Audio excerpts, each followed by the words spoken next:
Hello everyone and welcome to the new and improved Enigma's Cold War server on DCS.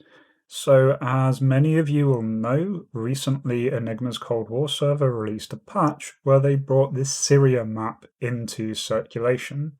And I thought I'd just share my sort of first impressions here, give some information about the changes that have come along with this new map, go through any sort of tips or frequently asked questions that I see cropping up quite a lot, and then try and answer a question that many of you probably have of is it worth picking up the Syria map pack in order to play on these maps on the server?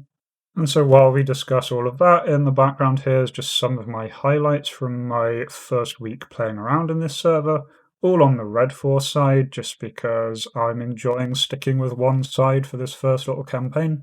But don't worry, I will certainly be putting Blue Force stuff out as we go and mixing it up. So, kicking off with my first impressions then, well, it's probably good to know what I was expecting to come out of this. And really, I wasn't expecting too much. I was mostly just happy if this was going to be a bit of a change of scenery over flying over the same area of Caucasus over and over again. And so we certainly got that. We got a very different terrain, but we got far, far more than that. There are serious gameplay changes that have come with this new map. But even those aside, yeah, this looks awesome. The Syria map is absolutely beautifully done, right up there with Channel in terms of the level of detail and the effort that's gone into this. Really looks amazing. Whether it's the airports or the little orchards that are dotted around, or the really detailed cities, especially those on the coast, just look fantastic. Really pretty map to fly over, and definitely makes a big change to Georgia. But in terms of those gameplay changes, I think the biggest one is probably how wide the map is now. So those of you who've seen the classics Enigma Cold War on the Georgia server, it's a really, really narrow front, and that was done purposefully. Focuses the action, makes sure everyone knows where they need to be, whereas now we're given almost the full width of the Syria campaign to play on. And that really changes the feel of the server quite a lot for me. One thing that I really like about it is you now get to choose what kind of terrain you fly over. The Caucasus campaign does have a bit of different terrain. You've got the sort of central area with Katusi Air Base in. If Red get pushed back, you're then fighting around the mountains around Tbilisi. And if Blue get pushed back, you end up fighting on that really thin strip of coastline. But that was never really up to you. You just had to play on whatever the server state happened to be at. But now you really do get to choose. You can choose to fly down the coastline, where you've got this sort of very narrow strip between the coast and the mountain ranges, and you have lots and lots of cities there to fight over. Then you've got the hills and these sort of plateau areas that are cut with really deep valleys, make really interesting terrain to fly through. And then if you keep going further and further east, you end up in these big open desert plains. So if you want somewhere with a huge amount of visibility, very nice flat areas, again, each of these feels like a completely different map, to be honest. Get a very different feeling, and it's really nice that you can just choose which one you want to fly around in. Now, one of the major effects that this has had, having these really wide sectors, is that now we have much, much wider ground targets. They're spread out far, far more, and so the flying cap flights have also spread out a lot more, meaning that even at busier times, things are a little quieter on the front. And for doing ground attack, this is a bit of a double-edged sword. On one hand, it is very much harder to find the ground targets now. On the Caucasus map, it's pretty simple for most of the time. You fly to that front sector, and you're probably over an enemy base. If not, you fly for a little bit to one side, and you'll definitely be over an enemy base. Normally over several at once. Now, you do have to really hunt for them, especially if you're in something like a helicopter where you're moving slower. Same rules still apply, it's only in that front sector that you need to look, so you do have a fairly limited area, but still there is much more distance between them, And I've been seeing a lot of people saying they're having a much harder time finding these. And certainly myself, I have had a harder time. I have managed each time, but it has certainly taken me longer while I'm at the front line to find a target. But that does come with the advantage that because the front line is spread out, because the enemy cap is spread out, you also have that bit of an advantage that there is more room between you and where any of the enemy fighters are. Again, in Georgia, when you started firing, you pretty much were always going to be within line of sight of any cap that was in the area, and so very quickly you'd have to retreat.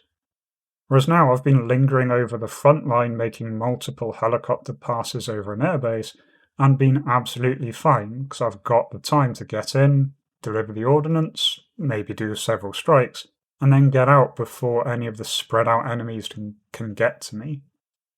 But even with this, I would say it's worth noting that when I'm doing the sort of air-to-air role, I've never had a problem finding people, possibly because it's early days of the server, so it's always been really quite populated when I've been on. But using the GCI bot, I've had no problem getting into combat. In fact, the first sortie I did on this, I was about 2 minutes off of the airfield when I ran into my first enemy F5.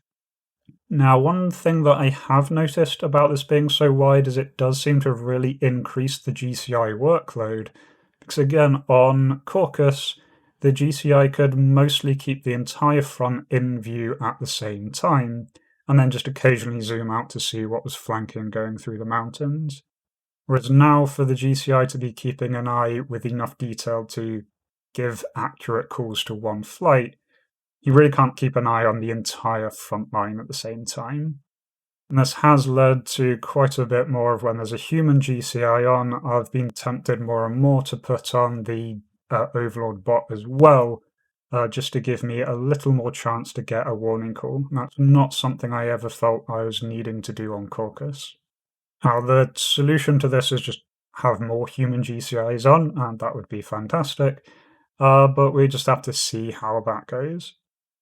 So that's it for the very wide map, but there's another massive change compared to Caucus, and that's the number of airfields that we now have. On the Caucus map, there were really 4 airfields, 2 for each side. You had your forward base, and then you had your rearmost base. And yeah, you had road bases dotted in between, but they had very limited selections. And very often the front road bases would be out of the planes that I wanted to fly. And this often led to something that I saw again and again in the campaigns, where as soon as a side lost their forward airbase, they would then rapidly be pushed back because suddenly their main airbase was miles from the front, whereas the enemy still had that forward airbase up. So things tended to swing wildly as soon as they got off that center position. But now we've got loads of air bases, so being pushed back one sector isn't the end of the world. You just fall back to the next air bases in line. I've never had anywhere near as much travel time going from a forward airbase to the front as I used to very often have, say, flying from Sochi to the front line on the Caucasus map. And so that's great if you just want to get in and shoot things down. Although one thing I did notice is you do now really have to pay attention to which side you're spawning on.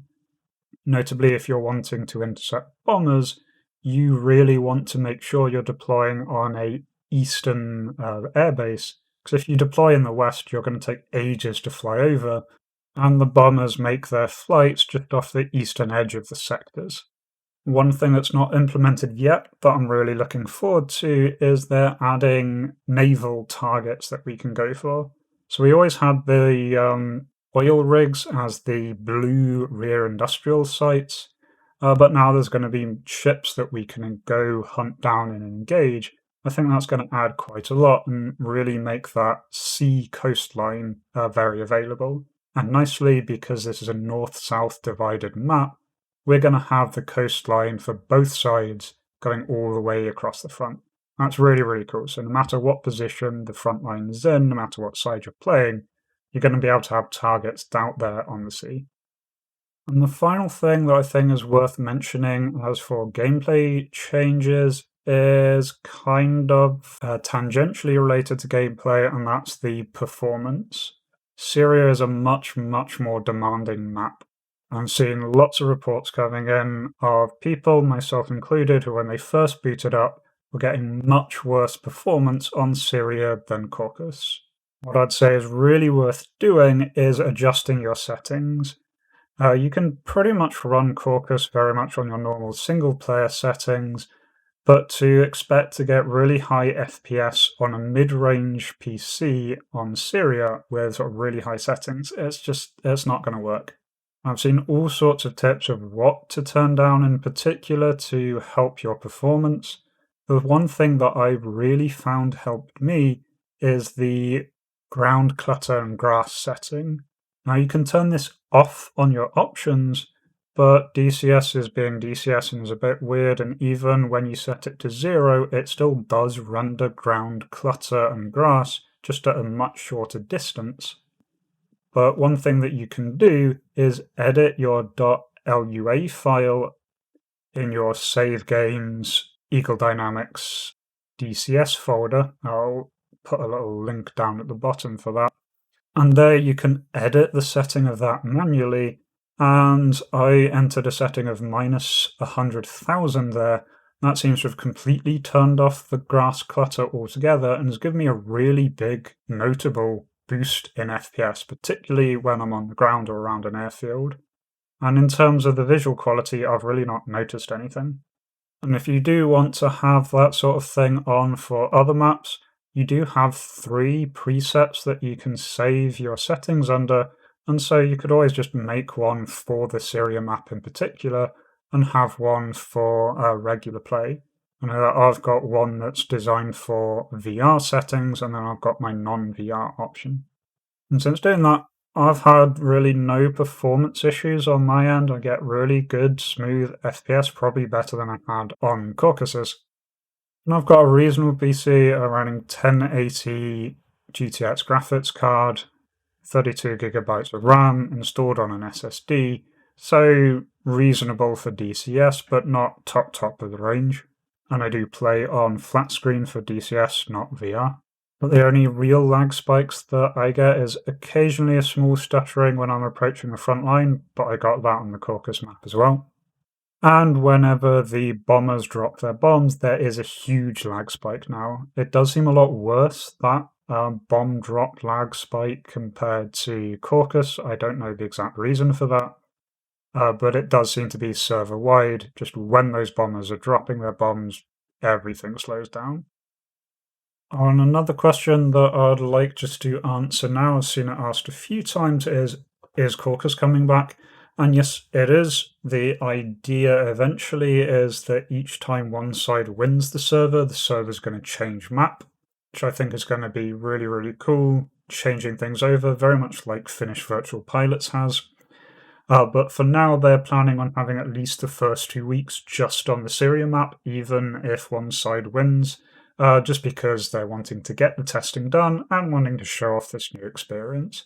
So yeah, Caucasus is coming back. That's not the end of Enigma Cold War Caucasus, and I think this is going to be good, giving us a lot of variety going forward.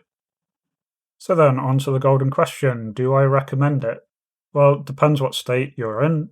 If you have Syria, then yes, absolutely. Even if you've not played on the Cold War server or not, there's been no better time than right now with the Syria campaign. If you've got the Syria map, there's really no reason not to. Jump right on, it's an amazing experience. If you don't have the Syria map and you've not trialed it in the last 6 months, then I'd say it's really, really worth the download in order to take that 2-week trial and try it out. It is a fantastic map, and thanks to the 2-week trial program, you can try it out for free, see what the performance is like on your end, see if you like this new, wider style of play. But then, I guess the real question is, if you don't own Syria, is it worth picking up Syria for the purposes of this multiplayer server only? And there, I'd say it kind of depends on your finances. Everyone's got different amounts of spare cash, so I'm not going to say you have to buy this. What I would say is that I get far more enjoyment out of having this Syria campaign and access to this new fantastic mode on the server than I would from, say, an extra flight module. So if you're not sure whether to spend your money on, say, a new plane pack or the Syria map pack in order to get this, I'd say Syria map pack and this server, very, very worth it. I'm absolutely loving it. No regrets of picking up Syria at all. Unfortunately, we have just missed the ED sale, ended just shortly after the Syria campaign was released on this server. But Enigma has worked out a small discount, a 10% discount if you enter a code. If I remember, I will post that code to a pinned topic as well as to the description down below. If I forget to do that, sorry, and just ask on the Enigma Cold War server or search there. He's posted the exact code that you can enter there. Gives you a 10% discount, which, yep, it's not the best, but considering the map only goes on a 30% sale during sales right now, it's still a very decent saving. So there we have it. I think it's a fantastic improvement. Really looking forward to playing some more of it. Having just discussed this for the last 15 minutes, I really want to get on the server now and try. And so yeah, big thank you to Enigma and all of the dev team that have helped with this. Really impressed with this map. Really gives new life onto the server. And I can't wait to see what kind of adventures we get up to on it. So expect to see plenty more videos from me over the sands of Syria. And I hope to catch you in them. If you'd like me to try any particular plane or style on the server, please do just let me know. I will be going through all the modules that I own, but if you want to see anything sooner rather than later, I'm certainly open to suggestions. And until the next video, hope you all remember to be kind to yourselves and everyone else. Cheers.